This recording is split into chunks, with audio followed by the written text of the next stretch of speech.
Hello everyone, welcome to Spardha Innovative Education. I am Ranjan Thakur. Today we are going to discuss about company law according to the Companies Act 2013 under Calcutta University syllabus for BCom Honors and General in Semester 2. Company law में 5 units को रखे गए हैं और each unit 16 marks का है जो हमारा 80 मार्क्स को कवर करता है एंड 20 मार्क्स के लिए इंटरनल असेसमेंट लिया जाता है। इस चैप्टर से कंपनी लॉ चैप्टर से हमारे 80 मार्क्स के सिर्फ और सिर्फ एमसीक्यू पूछे जाते हैं। आज हम लोग इसी चैप्टर का यूनिट 1 जिसका नेम है इंट्रोडक्शन टू कंपनी जो 16 मार्क्स से रिलेटेड है, इस चैप्टर के बारे में आज हम लोग पढ़ेंगे। इस चैप्टर में आज हम लोग मेनली द कंपनीज एक्ट 2013 ये क्या है, कंपनीज एक्ट 2013 है क्या, इसका डिटेल्स में हम लोग इसके बारे में जानेंगे। So let's ready. First point है the companies act 2013। The Companies Act 2013 consolidated and amendment the law relating to the companies in the India and replaced the Companies Act 1956 in phases.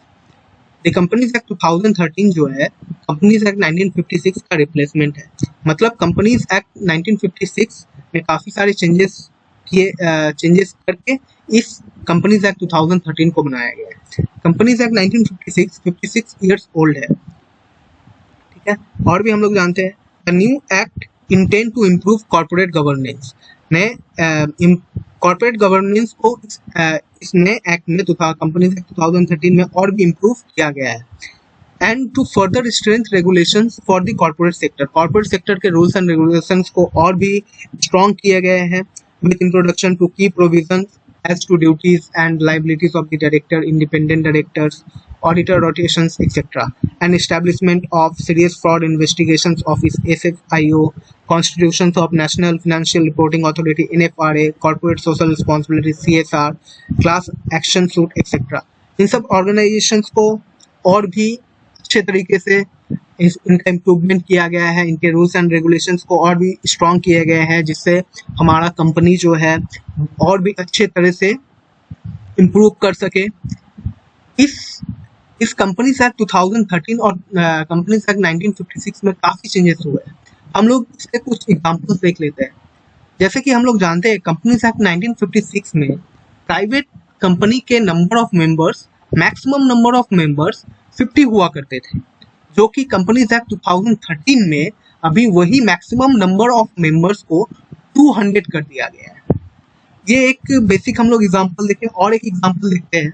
Companies act 2013 में एक नया act को introduce किया गया है जिसको हम लोग ओपीसी के नाम से जानते हैं।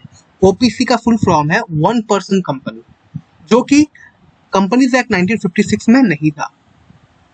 और भी इसके बारे में हम लोग डिटेल्स में जानते हैं। क्या है The Companies Act 2013 consisting of 29 chapters, 470 sections and 7 schedules।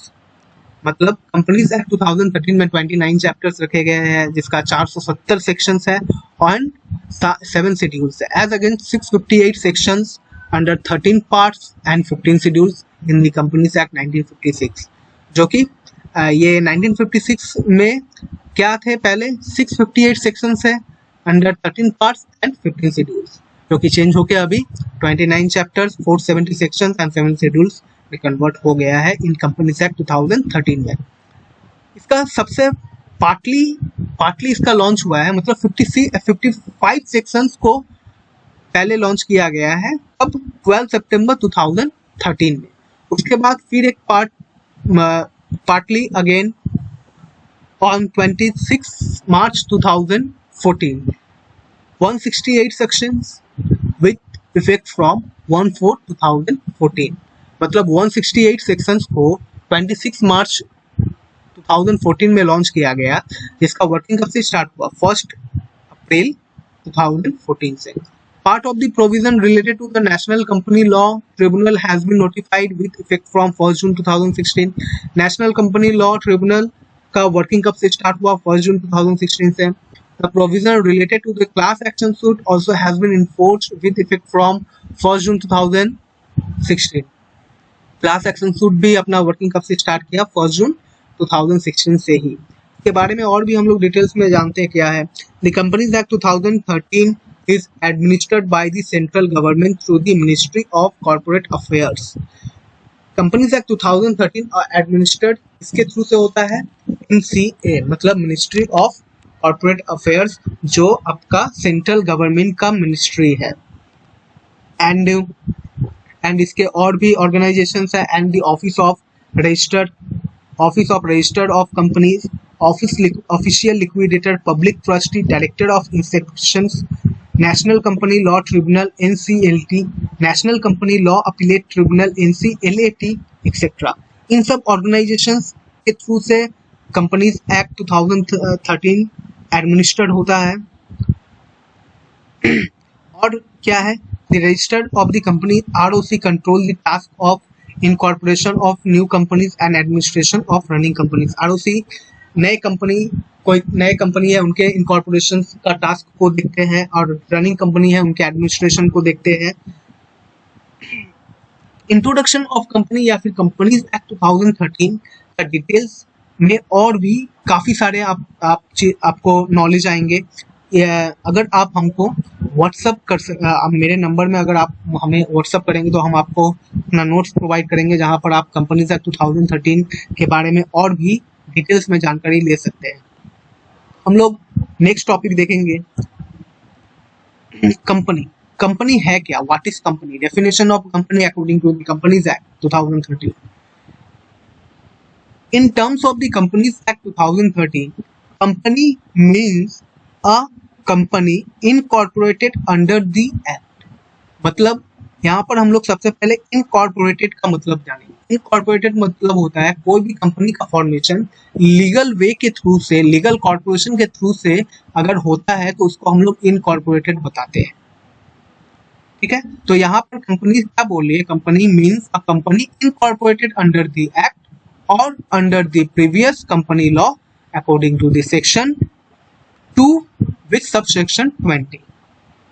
तो कंपनीज एक्ट 2013 में कंपनी को क्या डिफाइन किया गया है, in terms of the companies act 2013 company means a company incorporated under the act और the previous company law under section 2 subsection 20। Okay, company के बारे में और भी हम लोग डिटेल्स में जानते हैं। कंपनी है क्या, a company may be incorporated company और अ कॉर्पोरेशन। इनकॉर्पोरेटेड और कॉर्पोरेशन का मतलब भी एक ही होता है। और एन अनइनकॉर्पोरेटेड कंपनी, कोई भी कंपनी इनकॉर्पोरेटेड कंपनी या फिर अनइनकॉर्पोरेटेड कंपनी हो सकती है। हम लोग इनकॉर्पोरेटेड कंपनी किसको बताएंगे ये हम लोग जानते हैं। An incorporated company is a single and legal artificial person distinct from the individual constituting it.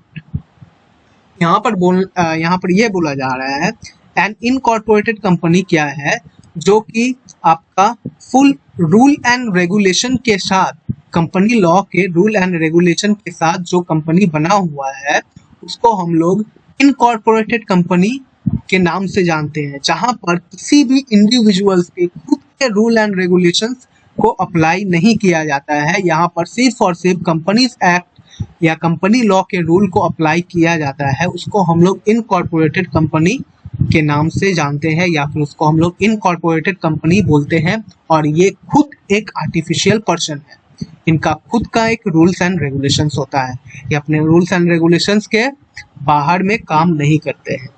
Wears and unincorporated company such as a partnership is a mere collection and aggregations of individuals। मतलब unincorporated company में individuals के rules and regulations को ज्यादा follow किया जाता है। हम लोग पार्टनरशिप फर्म का एग्जांपल ले सकते हैं। पार्टनरशिप फर्म एक कंपनी नहीं है, लेकिन ये फर्म है जहां पर इंडिविजुअल्स के रूल्स एंड रेगुलेशंस अप्लाई होते हैं। Therefore, unlike a partnership, a company is a corporated body and the legal person having status and personality distinct and separate from that of member constituting it। मतलब एक incorporated company जो है उनका एक legal अपना status होता है, ये किसी भी मेंबर्स के रूल्स एंड रेगुलेशंस को फॉलो नहीं करते हैं, ये सिर्फ और सिर्फ कंपनी लॉ के रूल्स एंड रेगुलेशंस को फॉलो करते हैं, जिसको हम लोग कंपनी के नाम से जानते हैं और जिसको हम लोग कंपनी बोलते हैं। हम लोग इस चैप्टर में दो टॉपिक के बारे में डिस्कस किए, एक हमारा कंपनीज एक्ट 2013 ये है क्या, और what is company according to the companies act 2013, company है क्या। हम लोग नेक्स्ट वीडियो में इस चैप्टर, नेक्स्ट वीडियो हमारा पार्ट 2 होगा, इस चैप्टर को और भी आगे बढ़ा के लेके जाएगा। आप लोग को हम एक ही सजेस्ट करेंगे, आप अगर इस चैप्टर के बारे में डिटेल्स जानना चाहते हैं, डिटेल्स में इसके बारे में रीड करना चाहते हैं, तो आप हमें व्हाट्सएप में टेक्स्ट कीजिए, हम आपको इसका नोट्स प्रोवाइड कर देंगे।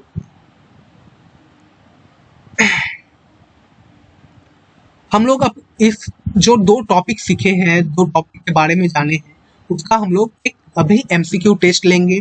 जो एमसीक्यू आपको दिया जाएगा वो एमसीक्यू आप हमें अपने कमेंट बॉक्स में आप अपना आंसर हमें प्रोवाइड करेंगे। हम कुछ एमसीक्यू आपसे पूछेंगे जिसका आंसर आप हमें कमेंट बॉक्स में बताएंगे, और फिर अगर आंसर से हम सेटिस्फाइड होते हैं तो ठीक है, अदरवाइज हम खुद आंसर प्रोवाइड कर देंगे। फर्स्ट क्वेश्चन हमारा है, the companies act 2013 is amendment of which companies act.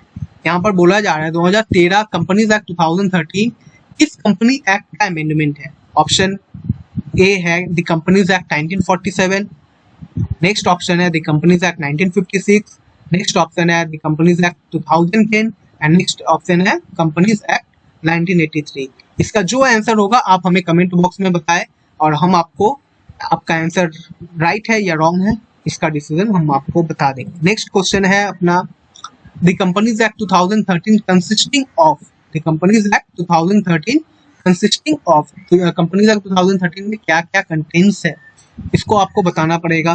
क्या है इसमें, ऑप्शन ए में 29 चैप्टर्स, 470 सेक्शन एंड 7 शेड्यूल्स, या फिर B 35 chapters, 495 section and 7 schedules, C 29 chapters, 658 sections and 8 schedules, last option है 658 sections under 13 parts and 15 schedules. इसका जो answer होगा आप कमेंट बॉक्स में हमें कमेंट कीजिए।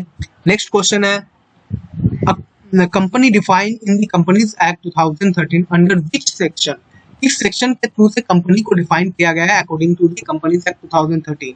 ऑप्शन ए है under section 2 sub section 10, B है अंडर सेक्शन 4 सब सेक्शन 10, सी है अंडर सेक्शन 2 सब सेक्शन 20 और लास्ट ऑप्शन है अंडर सेक्शन 4 सब सेक्शन 20। इसका आंसर आप हमें कमेंट बॉक्स में दीजिए।